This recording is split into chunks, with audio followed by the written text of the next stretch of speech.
Hey, it's Marc Schaeffer from the Harkovlewis team, and I'm here at our newest exclusive. Look at this Chelsea loft. The living room spans over 44 feet. The apartment is 2,202 square feet. The cornered living room boasts both north and eastern exposure. Look at this sun streaming in. Let's swing around to the kitchen.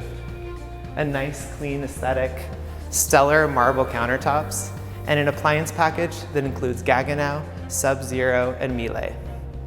The primary bedroom has a huge walk-in closet, and the ensuite bath boasts a double vanity, stall shower, deep soaking tub, and radiant heat floors. The secondary bedroom features a really nice sized closet, eastern exposure, and an absolutely drop-dead gorgeous bathroom with Mediterranean blue marble. This 2-bedroom, 3-bathroom home has a 3rd bath up front. Let's check the foyer. Look at this landing space, it's great.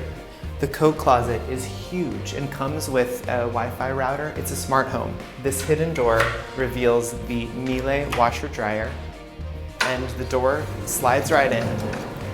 The smart home's also controlled. You can turn off all of the electricity right up front, just hitting all off on your way out the door. Thanks so much for joining me today on this epic tour of apartment 6I at 252 7th Avenue, the Chelsea Mercantile.